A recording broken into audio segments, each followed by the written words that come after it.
Anyway, so today I'd like to look at some of the anti-male stereotypes and anti-male double standards that we see in the media.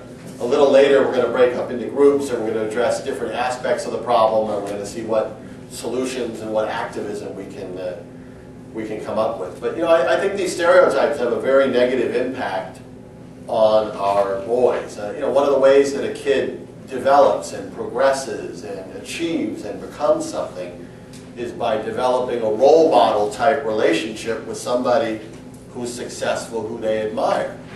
And our media is so negative about men that it just seems like with every man there's some perceived bad side or foolish side or side that shouldn't be respected or whatever, and I think that really undermines this role model type relationship.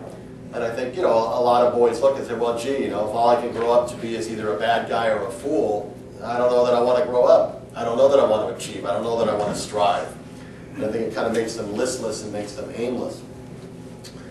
And, I see a lot of this. My son's now in high school, and for most of his childhood, I've intentionally shielded him and my daughter from my work. I want them to make up their own minds. I don't want them to feel like I'm pulling them in one way or another. But more and more I see my son bringing home this negativity, bringing home these views, and it's just very disturbing. So anyway, today I'm going to focus on some of these anti-male stereotypes and anti-male double standards that we see in the media, and I think all of our boys at one time or another are going to be confronted with these. So I think it's a very relevant issue for them. The first double standard I'd like to talk about in the media is if there's an act of violence committed, and it's committed by a woman, it's not really violence. Example, some of you may have seen this a few weeks ago. Amy Winehouse, who is a popular singer in the UK, singer-songwriter in the UK, she is openly bragging about getting drunk and beating up her husband. She's quoted in a story, quote, "I'll beat up Blake," Blake's her husband. "I'll beat up Blake when I'm drunk. If he says one thing I don't like, then I'll chin him."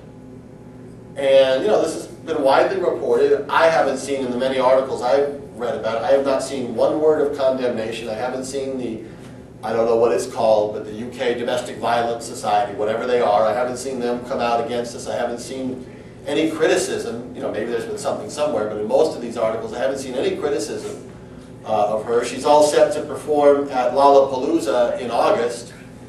Nobody's making an issue of it. I have a hard time believing that a guy could, a singer or a musician, a male musician could go to Lollapalooza and, expect that he can, brag about getting drunk and beating up his wife and still even perform, still even have a career. Another example of this double standard from a couple years ago. Some of you perhaps have heard the song or seen the music video for Carrie Underwood's "Before He Cheats." In it she says her boyfriend is cheating, or ex-boyfriend, whatever he is. "I dug my key," this is the lyrics of the song, "I dug my key into the side of his pretty little souped-up four-wheel drive, carved my name into his leather seats. I took a Louisville Slugger to both headlights, slashed a hole in all four tires."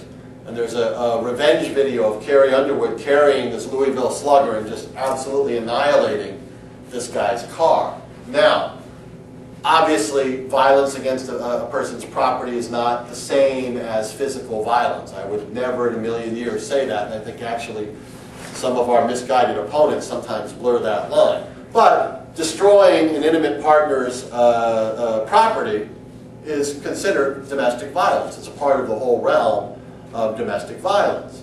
And there's been nothing on this. No criticism that I've seen at all. This thing won awards. It won the Country Music Television Video of the Year, Female Video of the Year, and this is one. I think this is really sad for women. This was the first video in history made by a woman to win Video of the Year. Now how sad is that for women, that the first time they've won Video of the Year is with this video. And it was #1 on the Country Music Television charts. I mean, it's just been very popular. The song's very popular. Nobody said a word. Now, after I wrote about this, some people said, well, we should have a male equivalent of this and see what it's like. About a man, he's jealous, so he goes and destroys his girlfriend's car and stalks her and all of this stuff. And there actually is a male equivalent. And there was somebody who recorded a song, the male equivalent. But the male equivalent is not before she cheats. The male equivalent is before I cheat. And he talks about how, well, you know, I'd like to cheat because, of course, I'm a lying scumbag. I'm male. That's what I do. You know, I'd like to cheat. But if I do, she's going to do this and she's going to do that. And, of course, she'd be 100% justified in doing it. That's the flip side of it. Nobody sees, that I've seen, nobody sees the double standard here, the hypocrisy here. Another example, perhaps some of you saw, there's a Sprint commercial where this, there's a woman, she's a powerful female executive for whatever company, and she has two male underlings, and they decide to hide one of her things. I guess they hide her Sprint cell phone or something, just as like a joke. They think it's a joke. And she is pissed off, and she puts both of them in the emergency room. You know, she assaults them, they're both in the emergency room, and then the video ends, not the video, the TV ad ends, and they're in the emergency room. And one guy has like this big bandage on his head, the other guy's like getting operated on. And the lady's just sitting there with her laptop typing away, you know, perfectly entitled to her anger, perfectly entitled to her violence, perfectly entitled to her, you know, revenge, whatever it is, without a hint that this is wrong. Another example, some of you may remember around Valentine's Day, the Detroit News, on the front page of their website, this is a major newspaper, front page of their website, they have an ad, and it's got a man, and he's got a black eye, and a woman is punching him. It's not an ad for domestic violence, you know, don't let your wife assault you, or if you're being abused, call this number, or any violence is wrong, or whatever. It's get her the right gift or she'll punch you in the face. You need to get her the right gift for Valentine's Day or this is what she's going to do. Some of you may remember, I sent out an action alert on that, and like within a few hours we had like 500 people write the Detroit News over it. And to their credit, they yanked it. They yanked it right off the website, so I will give them credit for that. Another example, I'll just read you a little bit of an article. This is one of my favorites. Police, woman's road rage targets wrong car. Driver runs stranger's car off-road, police say. A woman who was angry at her ex-boyfriend for seeing another woman rammed the wrong car when she tried to get even with him, police said. The 43-year-old woman ran a Chevrolet Sprint off the road. Police said the woman was stunned to see the man who got out of the car was not her boyfriend, but instead a volunteer firefighter. Oh my God, that's not my boyfriend, she said. The woman had mistaken the car for her boyfriend's car, police said. That's not road rage.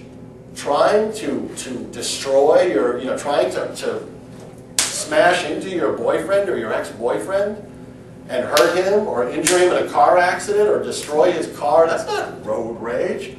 What is it? Domestic, well, it's all those things too, but it's domestic violence. It's intimate partner violence. It's domestic violence. It's not road rage. Road rage is, you know, he's mad because he cut him off, so he, you know, throws a fit and tries to bang into. That's road rage. This is domestic violence, yet they never mention the word. Another case, and I've done a lot on this stuff, those of you who, if any of you are familiar with my work, where they never mention domestic violence is the Clara Harris case. Okay, for those of you who don't remember, Clara Harris, the murder by Mercedes case, she was a Houston woman whose husband was having an affair. Evidence is pretty good that Clara Harris was also having an affair, but nobody talks about that, even though it was said in open court. But anyway, she got mad and she confronted him, and then she ran him over in their Mercedes and ran him over 3 times, circling around, and killed him. And you know, I mean, this was a brutal, brutal crime. And the worst part about it, in my mind, was that as Clara Harris was driving over and over and over, murdering David Harris's daughter, Clara's stepdaughter, David Harris's daughter, 16-year-old daughter, was there in the front seat with her, begging her not to kill her father.